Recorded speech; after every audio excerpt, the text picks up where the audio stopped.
Mes petites poupées. Alors aujourd'hui, voilà, on va parler de ma première grossesse avec mon premier accouchement. Du coup, je vous raconte l'histoire. Donc j'avais 19 ans, je venais de sortir du lycée, je devais partir en fac de médecine, passer mon concours d'aide-soignante. Bref, j'avais ma petite vie tracée, je voulais être sage-femme, donc ça allait me prendre du temps. Et bien, un matin, comme un autre, je me lève, énorme vertige. Donc ça faisait quelques jours qu'effectivement j'avais des vertiges, mais pas d'autres symptômes apparents. Du moins pas des symptômes liés à la grossesse. Et je sais pas pourquoi, je me suis levée, j'ai dit il faut que tu fasses un test de grossesse. Alors me demandez pas pourquoi. Clairement, je n'en ai aucune idée.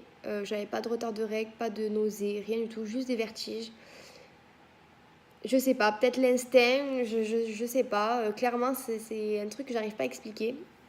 Donc je suis partie à la pharmacie en fin d'après-midi. J'ai pris un test de grossesse à 5h30. Je suis allée faire le test de grossesse sous un pont caché, dehors, car je vivais chez mon papa et je voulais pas qu'il soit au courant. J'avais très très peur. Et à peine le test fait, à peine j'ai eu le temps de le fermer, de remonter mon pantalon, il s'est affiché positif, mais un positif, aucun doute. Je vais vous le montrer, je l'ai gardé. Hop, je sais pas si vous le voyez bien. Voilà, il y a du contre-jour. Et du coup, j'ai couru à 18h au laboratoire. L'infirmière m'a fait la prise de sang. Je lui ai même demandé si le test avait pu se tromper. Elle m'a dit non, vu la couleur du test, il n'y a pas de doute. Et donc là a commencé une soirée atroce où je n'en ai pas parlé à mon père. Je suis allée dans ma chambre, j'ai attendu toute la soirée, toute la nuit, à regarder mon ventre, le prendre en photo, regarder le test. Je n'y croyais pas. Je n'y croyais pas du tout. C'était pour moi quelque chose de... Enfin, c'était impossible. J'avais trop de projets de travail et tout. C'était pas possible. Et arrive le lendemain matin. Je vais chercher les analyses avant d'aller à l'hôpital. J'avais quand même appelé ma mère et ma petite sœur pour leur dire à elles. Ma mère était très contente. Ma petite sœur aussi. Enfin, apparemment, elles, ça leur posait pas de problème particulier. J'ai pas eu le courage de le dire à mon père tout de suite, par contre, parce que mon père, pour moi, c'est vraiment quelqu'un qui est très très très important dans ma vie. Et j'avais très très peur. Très très peur. Du coup, je suis allée chercher mes analyses. J'ai même demandé à la secrétaire de me les lire. Elle m'a dit non, mais c'est très bien expliqué avec un tableau, vous allez voir. Elle m'a donné un livre avec marqué Future Maman. Elle m'a dit oui, on sait jamais. Alors, je vous explique pas à 19 ans. Quand on vous donne ça, que vous avez les analyses à la main, toutes les... Je crois que je suis passée par toutes les émotions. Vraiment. J'avais quand même de la joie au fond de moi. Mais j'étais très stressée, j'avais peur, j'étais perdue. Donc je sors et j'ouvre l'enveloppe et là je vois que j'ai un taux qui est supérieur à plus de 6 semaines. Clairement, moi je suis perdue, je ne comprends pas tout. Voilà, j'ai 19 ans, j'ai jamais eu d'enfant, je ne savais pas ce qu'il fallait que je fasse. Du coup, je suis allée à l'hôpital. Ils m'ont fait une échographie. Et là, on me laisse un peu comme ça, quoi, à 19 ans. Ben, revenez dans une semaine.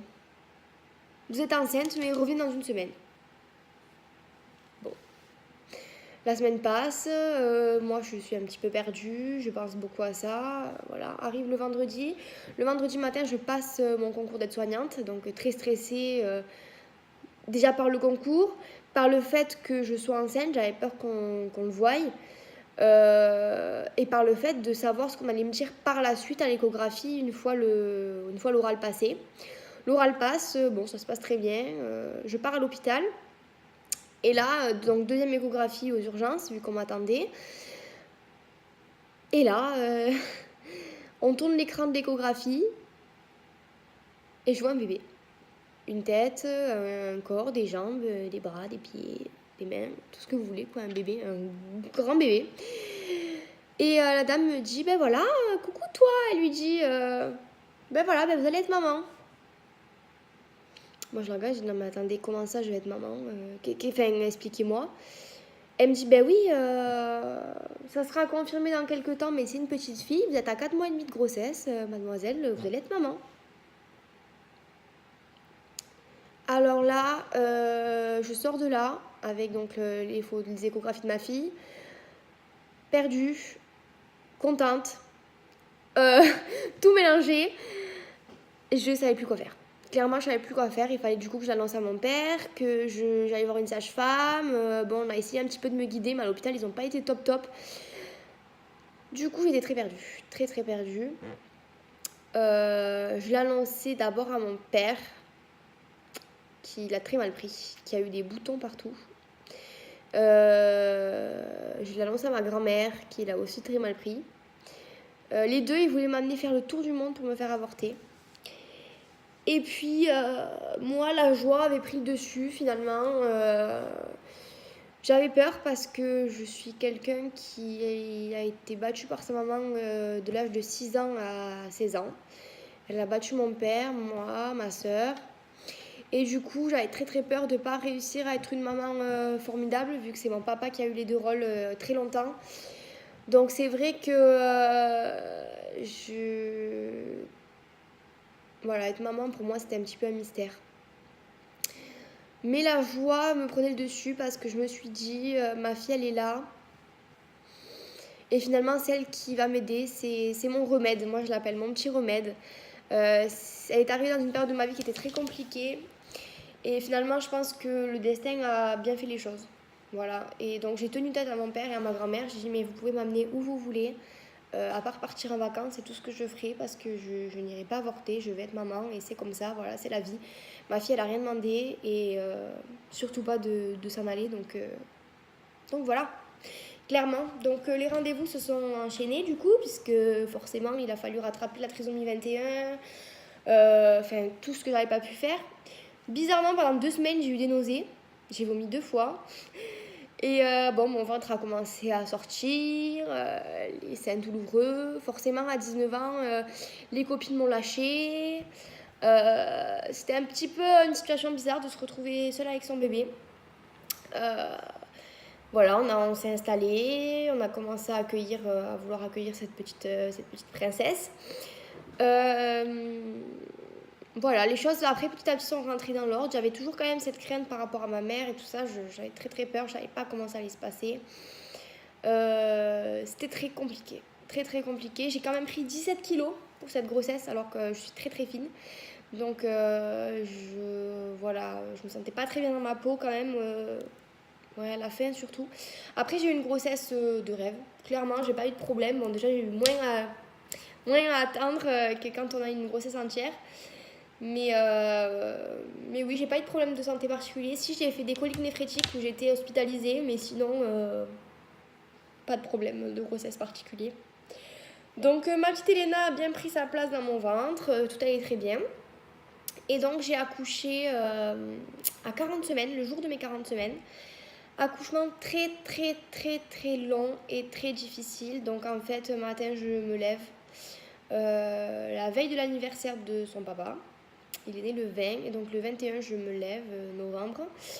Des contractions me dérangeaient, j'avais mal. Ça faisait déjà 1 mois et demi que je me levais tous les matins à 4h du matin. Et je restais dans mon bain jusqu'à 6h à pleurer, à me poser des questions.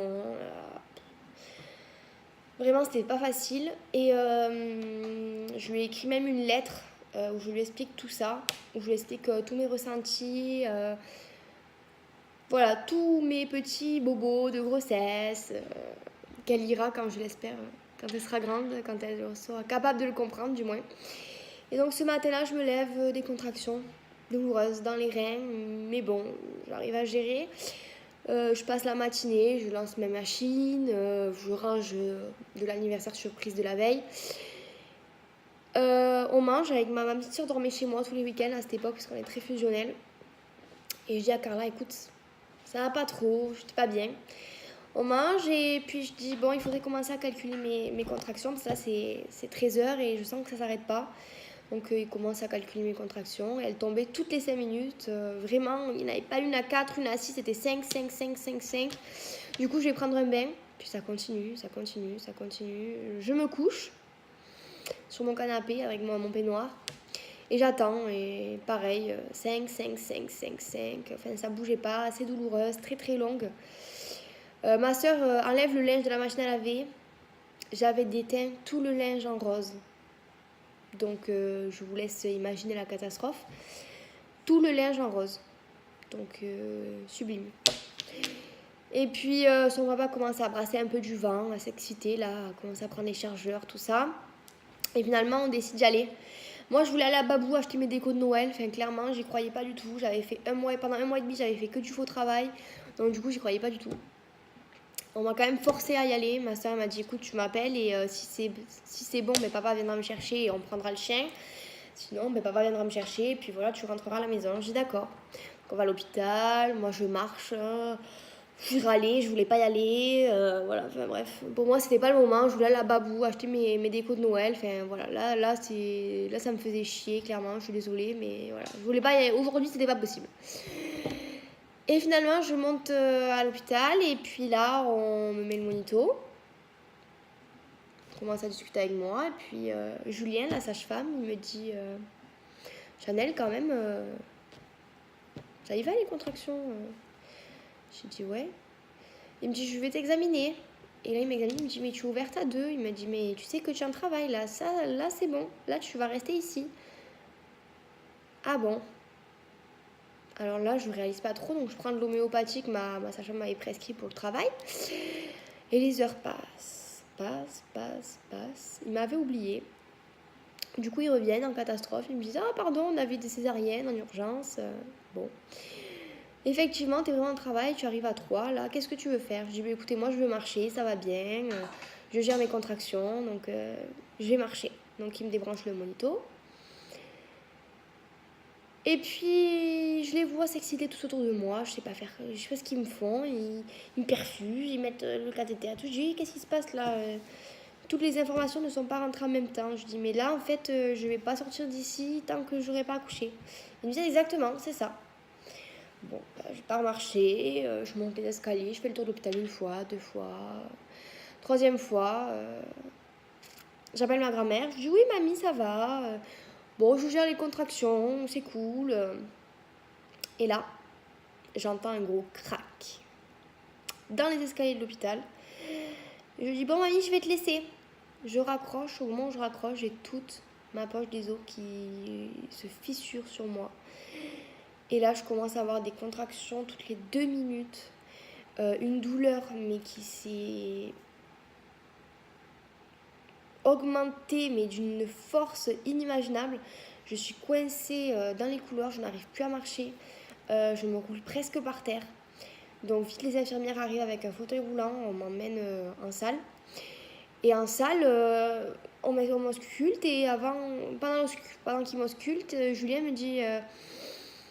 non, mais tu n'as pas fissuré. Je dis si, écoute, je me suis pas fait pipi dessus, je suis au courant, j'ai fissuré. Clairement, je sais que j'ai fissuré. Et il enlève donc ses doigts pour de la consultation et il me dit ah, effectivement, la petite a eu peur, elle a fait ses selles dans le sac et donc ton liquide est coloré, donc il faut que tu accouches dans les 12 heures qui arrivent. Donc ça faisait déjà 3-4 heures que j'étais en travail.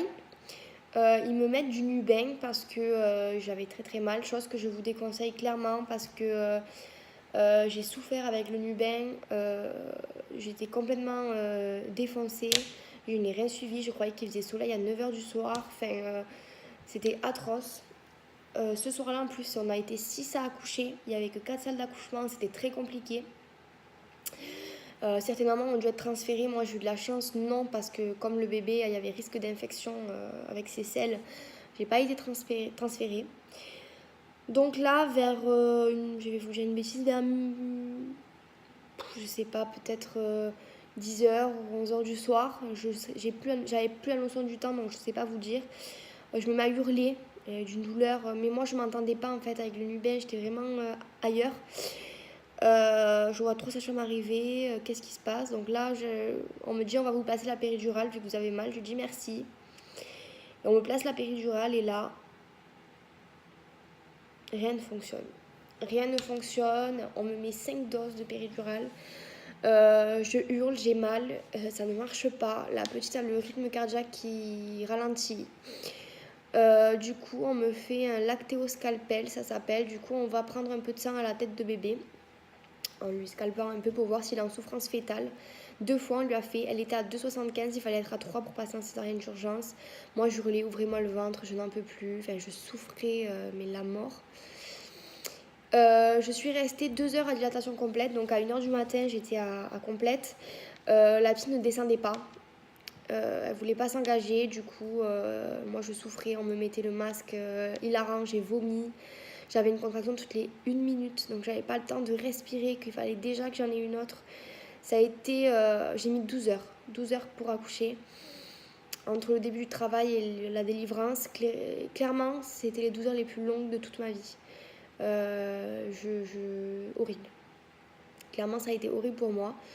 Donc 2 heures à dilatation complète. À 3 heures du matin, on me dit bon, on va essayer de pousser. Plus de force. Je venais de vomir, très fatiguée, pas manger, pas boire. Clairement, c'était atroce. Atroce, la douleur, pas dormir. J'arrivais plus. Donc je poussais, mais de la gorge. Donc ça va strictement à rien. Ça a duré bien bon, je sais pas moi, peut-être 30 minutes, 40 minutes. Et là, il me dit écoutez, on va aller chercher le médecin pour vous faire la ventouse parce que la petite est trop fatiguée, elle supporte pas du tout les contractions, c'est trop compliqué. Et moi, je voulais surtout pas d'instruments, surtout pas d'épisotomie. Moi, c'était soit j'accouchais par voie basse, soit césarienne, mais je veux pas d'instruments. Et je sais pas, dans ma tête, ça a fait clic. Et là, peut-être en 10 minutes, j'ai sorti ma fille correctement en 3 poussées.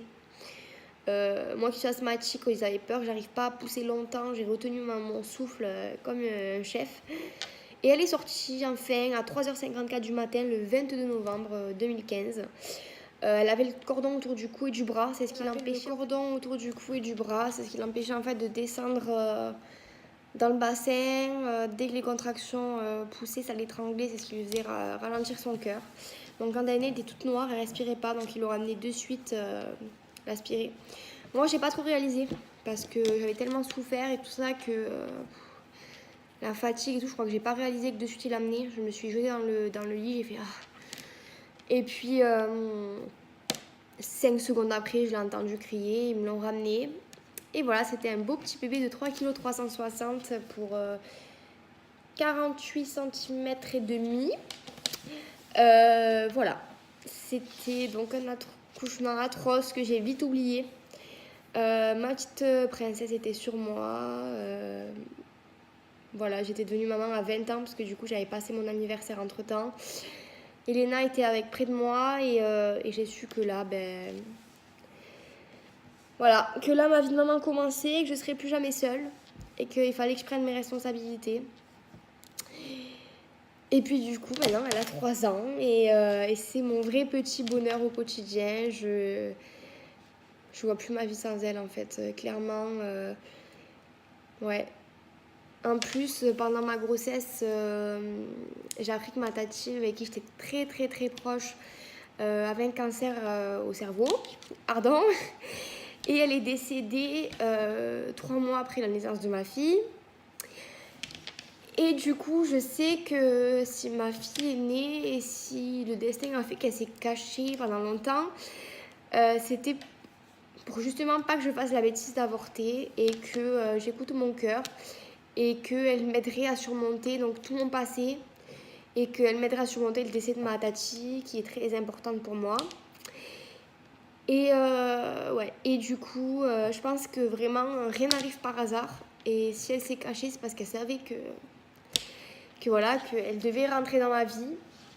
Et je sais que maintenant, quand j'ai des petits coups de mou, qu'elle est là, elle me prend dans ses bras. Maman, mais tu...